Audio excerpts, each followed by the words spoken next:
Imagine waking before sunrise, the world outside blanketed in snow. The cold bites at your fingers and toes before your feet even touch the floor. Your breath rises in clouds inside your own home, frost forming on the window panes. There is no heater, no electricity, no doctor if illness strikes. Only stone, wood, and fire. This was winter in the Middle Ages. Across Europe, from the dense forests of Germany, to the castles of France, to the snow-covered alpine villages, winter was not just a season. It was a test of survival. Peasants, merchants, knights, and nobles alike faced the same threat. The slow, relentless danger of cold, isolation, and scarcity. Winter dominated every aspect of medieval life. Snow buried roads for weeks, sometimes months. Rivers froze solid, and mountain passes disappeared beneath deep drifts. Travel became impossible, trade ground to a halt, and villages were cut off. Markets were empty. Messengers could not deliver news. Without careful preparation, famine and cold struck swiftly. Families who had stored little food often survived only through the generosity of neighbors or through sheer luck. Collecting water, chopping firewood, even walking a few hundred meters to the nearest well became perilous tasks. Failure could mean frostbite, illness, or death. Cold rarely killed immediately. It crept into bones, slowed the heart, and dulled the mind. Farmers collapsed while tending animals, travelers froze along lonely roads, and guards stiffened atop icy towers. Children and the elderly were the most vulnerable. Even those wrapped in furs could succumb if exposed too long. In some years, entire villages disappeared quietly, not from plague or warfare, but from frost and hunger. The winter cemetery was as deadly as any battlefield, and each snowstorm was a reminder of nature's quiet impartiality. Castles offered protection from human threats, but they were poor shields against winter. Stone absorbed the cold and held it for days. Corridors remained icy despite roaring fireplaces. Condensation froze on glass windows, and pitchers of water turned to ice before meals. Nobles layered themselves in furs and wool, draping shawls and blankets over chairs and beds. Servants slept near ovens, guarding fires and ensuring the family could wake to warmth. Unused chambers were sealed with heavy tapestries to keep drafts at bay. Even wealth could not fully conquer the chill that seeped into every corner of a castle. Fire was life.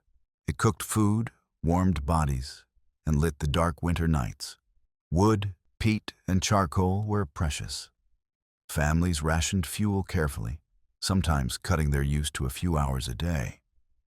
Forests were managed. Theft punished severely. Castles stockpiled massive piles of wood, and monks kept careful logs of their peat stores. Night watches often guarded hearths. A dying fire could mean frozen death by morning.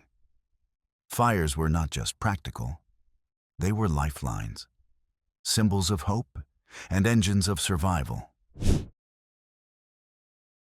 Homes were built to resist the cold. Peasant huts were wattle and daub structures, wooden frames filled with clay, mud, straw, and sometimes dung to insulate. Stone houses in towns or castles had inner wooden walls to trap air. Floors were layered with straw, rushes, or animal skins, and some houses were partially dug into hillsides to use the earth as insulation. Every detail mattered. Even a small leak in a roof or draft through a door could allow cold to seep in, making nights unbearable and threatening life itself. Roofs were shields. Thick thatch, slate, or wooden shingles protected homes from snow and rain. Steep angles allowed snow to slide off, preventing collapse. Workers repaired roofs constantly, and leaks were emergencies. Storms were not just nuisances. They were threats to survival. A failing roof could freeze an entire family within days. Warmth was a communal resource. Families slept together, sometimes 3 generations, in a single room. Privacy was sacrificed for survival. Animals were often brought indoors: cows, goats, and chickens. Their heat rose into bedrooms above the stables. Togetherness was essential. Loneliness, especially during a harsh storm, could be deadly. Clothing was portable shelter. Wool dominated wardrobes because it retained heat even when damp. Linen shirts, wool tunics, cloaks, and hoods were layered to survive the bitter cold. Fur was a luxury reserved for the wealthy, while blankets were family treasures passed down through generations. Even small children wore multiple layers and sometimes slept fully dressed to conserve warmth. A shared blanket could mean the difference between life and death. Winter demanded high energy. Fat and protein were essential. Salted pork, dried fish, cheese, and grain porridge were staples. Stews simmered all day, saving fuel and keeping homes warm. Nobles drank spiced wine to stimulate circulation, while monasteries and castles stored supplies for months. In famine years, people resorted to bark, roots, and sometimes leather. Nutrition and warmth were inseparable. Survival depended on both. Winter shaped childhood. Outdoor work halted, and tasks moved indoors. Spinning, weaving, repairing tools. Children learned practical skills by the fire. Songs and stories taught history, religion, and survival. Even games were educational. Carving wooden figures or playing strategic board games taught patience, dexterity, and thinking ahead. In some villages, older children were responsible for gathering firewood or helping younger siblings, creating early lessons in responsibility. Despite hardship, communities celebrated winter. Christmas, Yule, and Epiphany were moments of warmth and connection. Feasts included preserved meats, root vegetables, and rare treats. Music, dance, and games filled the cold nights. Markets reopened briefly, and fairs brought merchants and performers. Festivals were essential not just for morale, but for survival, fostering mutual support and trade in challenging months. Cold inspired devotion. Storms were warnings, harsh winters a punishment. Churches were filled, candles multiplied, and pilgrims braved snow to fulfill vows. Prayers sought protection for children, livestock, and harvests. Faith gave people control when the world seemed uncontrollable. Monks kept records of weather, crops, and illness, blending devotion with practical observation, helping communities plan for the following years. A German baker slept beside ovens all winter, ensuring his bread could feed the village. A French noblewoman shared her fur blankets with servants, despite their lowly status. An English priest recorded frozen baptism water, adapting rituals to survive harsh temperatures.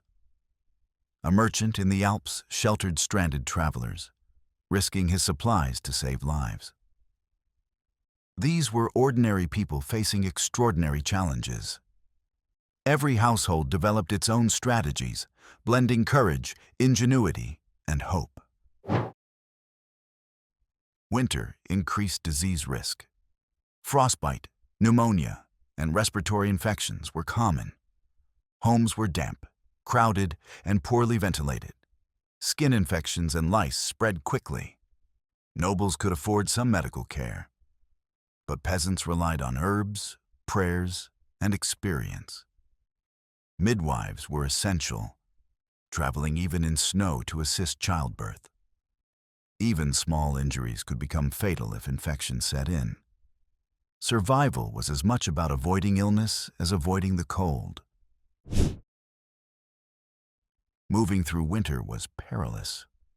Roads were blocked, rivers frozen, and mountains impassable.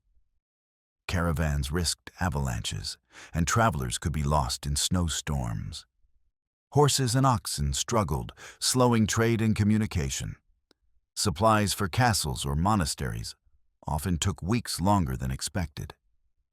Communities planned journeys around snow, relying on local knowledge, landmarks, and sometimes the stars to navigate white landscapes. Medieval shelters shaped modern architecture. Cabins, alpine huts, cottages all follow the same principles. Thick walls, compact rooms, central heat. Knowledge from centuries of winter hardship survives in design, building methods, and community strategies. Technology replaced many challenges, but the wisdom of surviving bitter winters remains relevant. Preparation, insulation, communal warmth, and careful resource management. Winter tested everyone equally. Kings, nobles, peasants, and servants all faced the same frost. Every fire was defiance. Every repaired roof was hope. Every shared blanket was love. Medieval shelters were more than homes. They were lifeboats against a frozen sea, carefully engineered with human ingenuity and resilience. And each spring, when snow melted and birds returned, people knew they had survived once again. Against the cold, together.